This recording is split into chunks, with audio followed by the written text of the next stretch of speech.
आगे बढ़ेंगे question number second पे। तो सेकेंड नंबर क्वेश्चन में कहता है, सेकेंड नंबर क्वेश्चन में कहता है यूनिसेफ की स्थापना कब हुई थी। यूनिसेफ की स्थापना कब हुई थी? 1945 में? नहीं, 1946 में। यूनिसेफ की स्थापना कब हुई थी?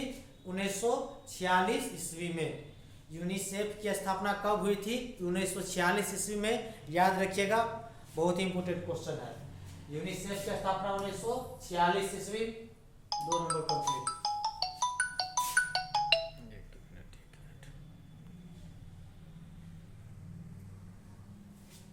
चलिए,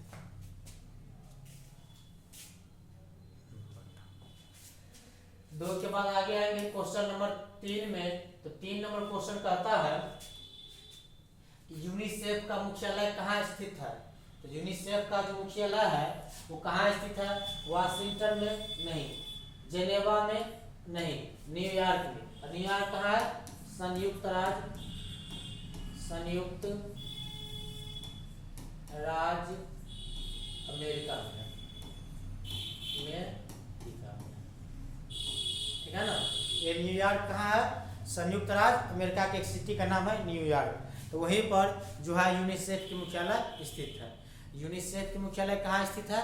संयुक्त राज्य अमेरिका के एक शहर है जिसका नाम क्या है? न्यूयॉर्क, वहीं पर स्थित है। और इस यूनिसेफ की स्थापना कब हुई थी? यूनिसेफ की स्थापना 1946 ईस्वी में। 1946 ईस्वी में, 1946 ईस्वी में हुआ था। 1946 ईस्वी में हुआ था। वर्तमान में यहाँ लिख लेते हैं।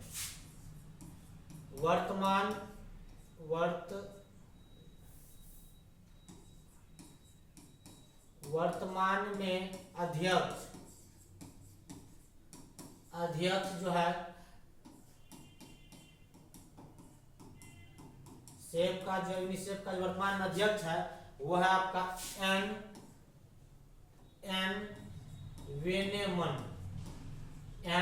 वेनेमन। वर्तमान में यूनिसेफ का जो अध्यक्ष है, वर्तमान समय में यूनिसेफ का जो अध्यक्ष है उसका नाम क्या है? एन वेनेमन। ये यूनिसेफ का मुख्यालय है कहाँ पे? तो न्यूयॉर्क में है। न्यूयॉर्क कहाँ है? अमेरिका में। ठीक है। चलिए, आपका जो है 3 नंबर क्वेश्चन कंप्लीट। 3 के बाद आगे बढ़ेंगे क्वेश्चन नंबर 4 पे। तो 4 नंबर क्वेश्चन में कहता है दाई का प्रशिक्षण कितने अवधि का होता है। दाई जो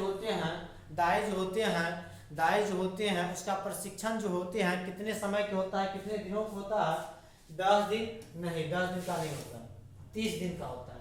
दाई का प्रशिक्षण कितने अवधि का होता है? तो दाई का प्रशिक्षण जो है वह 30 दिन का होता है। दाई का प्रशिक्षण कितने अवधि का होता है? तो दाई का प्रशिक्षण 30 दिन का होता है। ऑप्शन नंबर आपका बी राइट आंसर हो जाएगा। चलिए, 4 के बाद आगे आएंगे क्वेश्चन नंबर 5 पे। तो 5 नंबर क्वेश्चन में कहता है बीसीजी किस रोग से बचाता है। बीसीजी का जो टीका जो है वह दिया जाता है क्षय रोग से बचाव के लिए। किस रोग से बचाव के लिए? क्षय रोग से बचाव के लिए। इसे जो है टीबी भी कहा जाता है। ठीक है ना, टीबी कहा जाता है। ठीक है, ऑप्शन नंबर ये आपका राइट आंसर हो जाएगा। बीसीजी जीवाणु के द्वारा फैलता है। चलिए, क्वेश्चन नंबर 6 पे। 6 नंबर क्वेश्चन पे कहता है, क्वेश्चन नंबर 6 आपका कह रहा है कि प्रथम रेफरल यूनिट कौन होता है। किसी को रेफर किया जाता है एक हॉस्पिटल से दूसरे हॉस्पिटल में, तो प्रथम कहाँ से किया जाता है? तो प्रथम किया जाता है उपकेंद्र से। पहला ऑप्शन उपकेंद्र, तो उपकेंद्र आपका राइट आंसर हो जाएगा। प्रथम रेफरल यूनिट जो है उपकेंद्र होता है। उपकेंद्र भेजता है प्राथमिक स्वास्थ्य केंद्र को, प्राथमिक स्वास्थ्य केंद्र भेजेगा समुदाय को, और समुदाय भेजेगा फिर अपना जिला में। ठीक है ना। 6 के बाद आएंगे क्वेश्चन नंबर 7 पे। तो 7 नंबर क्वेश्चन में कहता है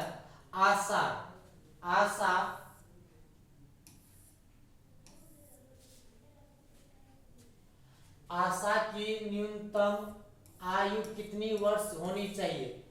आशा जो होती है उसके लिए न्यूनतम आयु जो है वो कितनी होनी चाहिए? 20 वर्ष, 30 वर्ष, 25 वर्ष, इनमें से कोई नहीं। यदि आपको ऑप्शन नंबर किसी में देखने के बाद मिलता है 18 वर्ष, 18 वर्ष बहुत ज्यादा 18 वर्ष मार देता नहीं, 18 वर्ष किसी भी नौकरी करने के 18 वर्ष है, लेकिन आशा के लिए जो है, आशा के लिए जो है वो न्यूनतम 25 वर्ष उम्र चाहिए। आशा कार्यकर्ता बनने के लिए, आशा कार्यकर्ता बनने के लिए मिनिमम उम्र जो है, मिनिमम आयु जो है उसका एज जो है वो कितना होना चाहिए, तो 25 वर्ष होना चाहिए। मिनिमम एज कितना होना चाहिए, 25 वर्ष होना चाहिए आशा के लिए, ठीक है। चलिए उसके बाद आगे क्वेश्चन नंबर 8 पे। 8 नंबर क्वेश्चन कहता है स्वास्थ्य शिक्षा कितने रोग, स्वास्थ्य शिक्षा कितने रोग निरोध का स्तर है। स्वास्थ्य शिक्षा जो है कितने रोग निरोध का स्तर है, तो कितने रोग निरोध का स्तर है, 2 3 4, क्या हो जाएगा, 4 हो जाएगा। आपका option number A right answer हो जाएगा। स्वास्थ्य शिक्षा कितने रोग निरोध का स्तर है, तो 4 रोग निरोध का स्तर होता है स्वास्थ्य शिक्षा, ठीक है। चलिए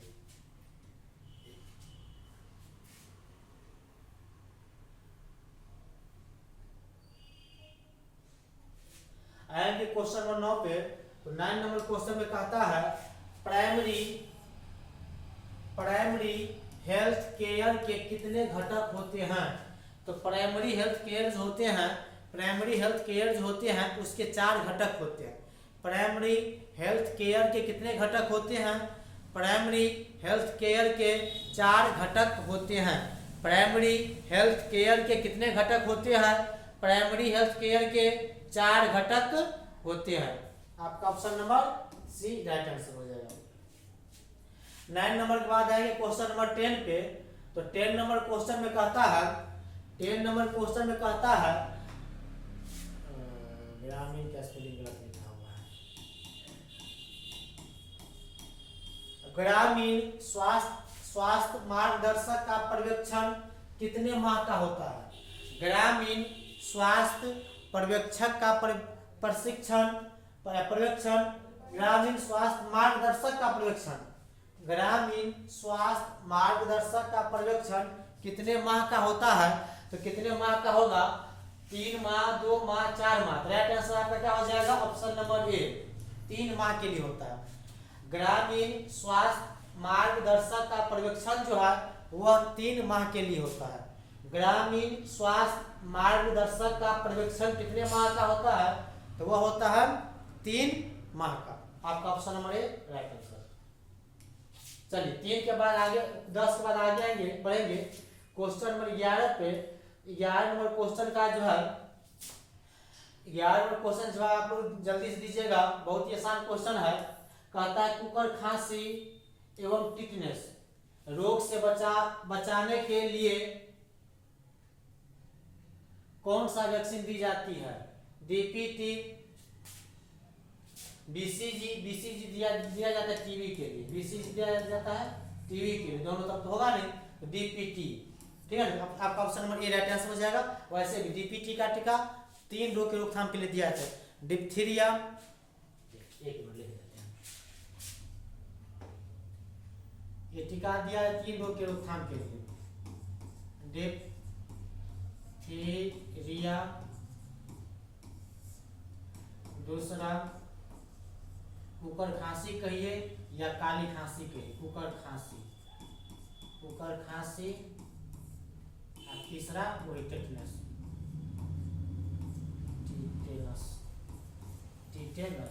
तो डिप्थीरिया, काली खांसी, टिटेनस, इस 3 रोग के रोकथाम के लिए कौन सा टीका दिया जाता है।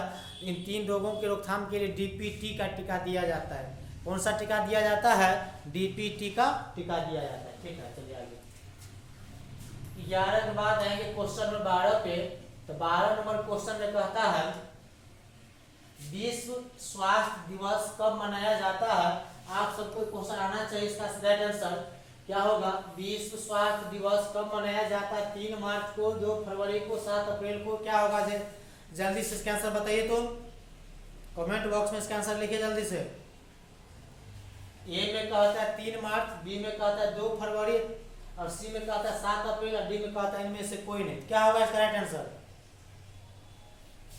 चलिए इसका राइट आंसर हो जाएगा सी नंबर, 7 अप्रैल। विश्व स्वास्थ्य दिवस कब मनाया जाता है, तो विश्व स्वास्थ्य दिवस जो है वो 7 अप्रैल को मनाया जाता है। कब मनाया जाता है? 7 अप्रैल को मनाया जाता है। 12 हो गया। 12 के बाद आएंगे क्वेश्चन नंबर 13 पे। तो 13 नंबर क्वेश्चन में कहता है मजदूर दिवस कब मनाया जाता है? मजदूर दिवस कब मनाया जाता है? मजदूर दिवस 1 अगस्त को नहीं, 4 मार्च को भी नहीं, 4 मार्च को सुरक्षा दिवस मनाया जाता है, 1 मई को मनाया जाता है। मजदूर दिवस कब मनाया जाता है? 1 मई को। मजदूर दिवस कब मनाया जाता है? 1 मई को। वही आपसे पूछेगा अंतर्राष्ट्रीय महिला दिवस कब मनाया जाता है? 8 मार्च को। 8 मार्च को अंतर्राष्ट्रीय महिला दिवस। अंतर्राष्ट्रीय महिला दिवस पूछेगा। अंतर्राष्ट्रीय महिला दिवस यदि आपसे पूछे अंतर्राष्ट्रीय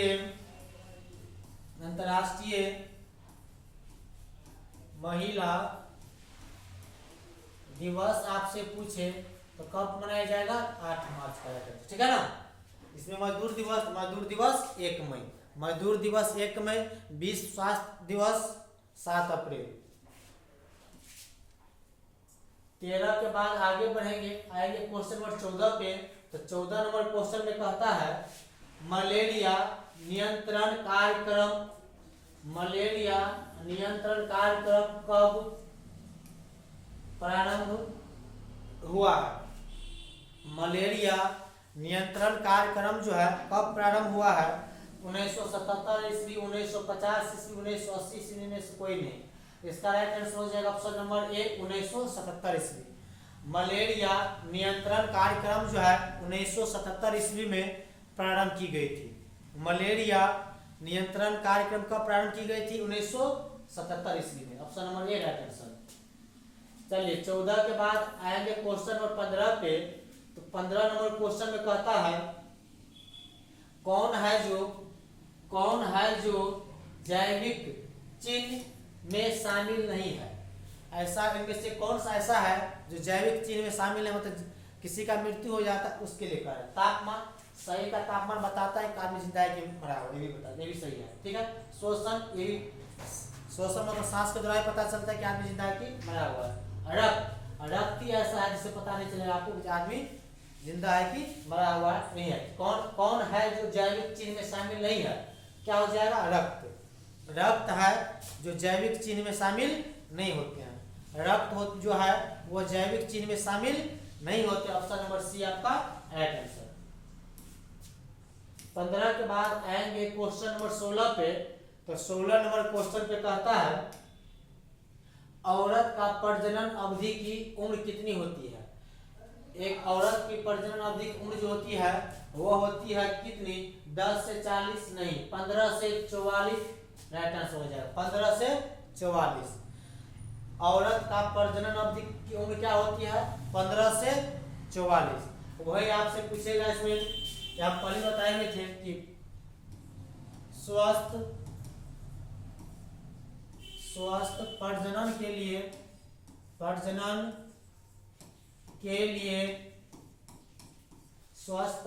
लिए सही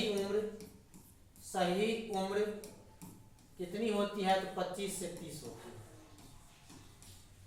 स्वस्थ प्रजनन के लिए जो सही उम्र होती है वो कितनी होती है? 25 से 30 होती है। इस अवधि में जो है जो प्रजनन की होती है मतलब सेफ होता है, इसमें किसी तरह की खतरा ना के बराबर होती है। वहीं पे होता है तो 15 वर्ष का उम्र से स्टार्ट हो जाता है प्रजनन की। लेकिन वहीं में यदि 15 वर्ष की उम्र में यदि किसी लड़की को डिलीवरी होगा तो आपको क्या लगता है बच पाएगा? असंभव हो जाता है। खतरा बचने के लिए बचता है, खतरा ज़्यादा हो जाता है। इसीलिए 15 से लेकर के सब खतरा होता है। 15 से 44 तो उसका है प्रजनन की आयु, लेकिन खतरा की निशानी है। सही क्या होती है? 25 से 35, ठीक है ना।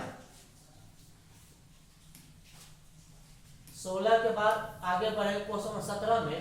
तो 17 नंबर क्वेश्चन कहता है खुजली किसके द्वारा होता है? देखिए खुजली होता है वो किसके द्वारा होता है? वायरस नहीं, विषाणु द्वारा नहीं होता है। वो इसके बीज पैरासाइट नामक जीवाणु कारण होता है। खुजली जो है वो किसके द्वारा होता है?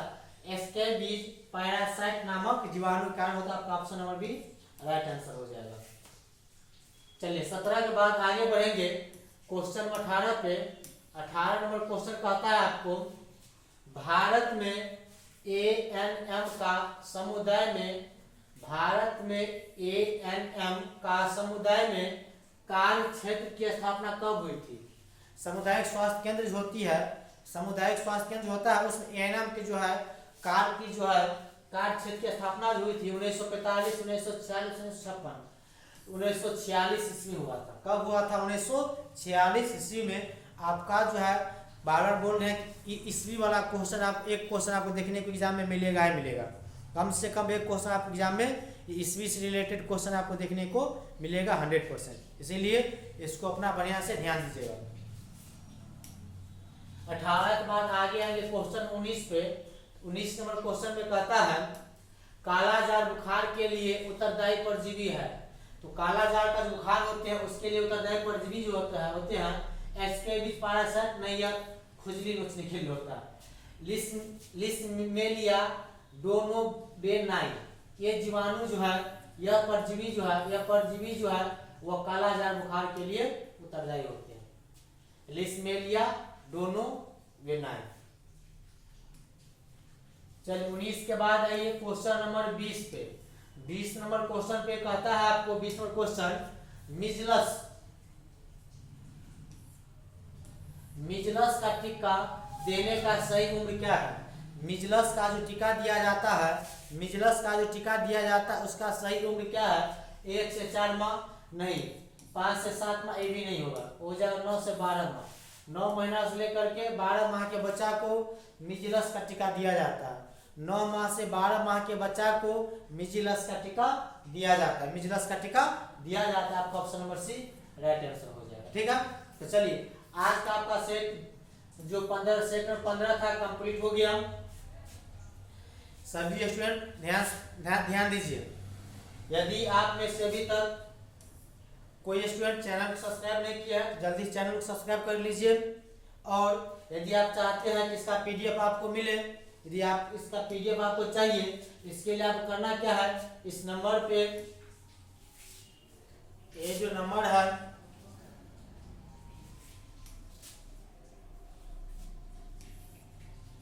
इस नंबर पे आपको BTSC ANM और अपना नाम लिख करके व्हाट्सएप कीजिएगा। जितना भी पहले का PDF सब अभी तो आपका सेट नंबर 15 है, पिछला जो भी 14 को सेट है उसका भी PDF आपको मिल जाएगा। सही वीडियो का लिंक आपको उसमें आपको भेज देंगे। साथ ही आपको जो है व्हाट्सएप ग्रुप में शामिल कर देंगे। इससे फायदा यह होगा कि जब भी हम वीडियो अपलोड करते हैं उसका लिंक जो है इस ग्रुप में शेयर करते हैं। साथ ही डेली जो है अभी जो आपको बताए हैं इसका PDF आपको उस ग्रुप में मिल जाएगा। देखिए जैसे आज आपको हम सेट नंबर 15 बताए हैं, इसमें देखिएगा सेट नंबर 15 है। इसका टोटल क्वेश्चन इसमें है ना। एक प्राथमिक स्वास्थ्य केंद्र कितनों केंद्र का पर्यवेक्षण करता है, एक लाइन से क्वेश्चन है और इसमें क्या है आपका इसका आंसर भी दिया हुआ है। इससे फायदा क्या होगा, यदि आप एक बार वीडियो देख लेते हैं, एक बार वीडियो देखने के बाद जब आप दोबारा खुद से बनाना स्टार्ट बनाइएगा तो आपको बार बार मोबाइल निकालने की आवश्यकता नहीं पड़ेगा। इस PDF का प्रिंट आउट करवा लीजिएगा और खुद से इसमें सेट मारिएगा तो आपको पता चल जाएगा इसमें से कौन सा सही है कौन सा नहीं है। यहाँ से आप आंसर भी मिलान कर लीजिएगा, क्योंकि इसका मेन इसका कारण क्या है कि मार्केट में इसका बहुत कम बुक उपलब्ध है और जब तक आप सेट नहीं मारिएगा तब तक आपका रिजल्ट का कोई चांस नहीं है। इसीलिए सेट मारना जरूरी है। एक बार वीडियो से कंप्लीट कर लीजिए, दोबारा इसका जो है सेट प्रैक्टिस खुद से कीजिए, इसको खुद से सेट मारिए और लास्ट में जाकर के क्या करना है, इसका यहाँ से आंसर मिला लेना है। ठीक है। और एक चीज यदि आप चाहते हैं कि इस क्लास का जो क्लास करने के लिए हमारे यहाँ ऑनलाइन और ऑफलाइन दोनों बैच उपलब्ध है। यदि आप ऑफलाइन करते हैं तो इस एड्रेस पे आकर के दरभंगा में आजाद चौक नाका नंबर 5 पे आकर के मिलिए, और इंस्टीट्यूट है वहाँ पर आके मिलिए, आपको ऑफलाइन क्लास हो जाएगा। ऑफलाइन का जो फी है 2,999 रुपया है, 2,000 है। वही ऑनलाइन का जो फी है मात्र 499 रुपया है। इसमें आपको दोनों में आपको क्लास दिया जाएगा, टेस्ट लिया जाएगा और पीडीएफ दिया जाएगा। ये आप ऑनलाइन ऑफलाइन दोनों में, ठीक है। हाँ, ऑफलाइन में क्यों आपको मिलेगा इस पीडीएफ का प्रिंट, और आपको ऑफलाइन में मिल जाएगा, लेकिन ऑनलाइन में आपको पीडीएफ का प्रिंट नहीं मिल पाएगा, क्योंकि आप नहीं कहीं पर आपको प्रिंट कैसे पहुंचा पाएंगे। इसीलिए आपको पीडीएफ मिलेगा, लेकिन पीडीएफ का प्रिंट आपको नहीं मिलेगा। पीडीएफ खुद से अपना प्रिंट आउट करवा लीजिएगा, ठीक है। तो जल्दी से आप इसको क्या कीजिए, इसका ऑनलाइन बैच आप ले सकते हैं। इसके लिए इस नंबर पर, जो नंबर है इसी नंबर पर आप संपर्क कीजिए, आपको मिल जाएगा। तो ठीक है, मिलते हैं कल फिर आपका सेट नंबर 16 के साथ। तब तक के लिए धन्यवाद।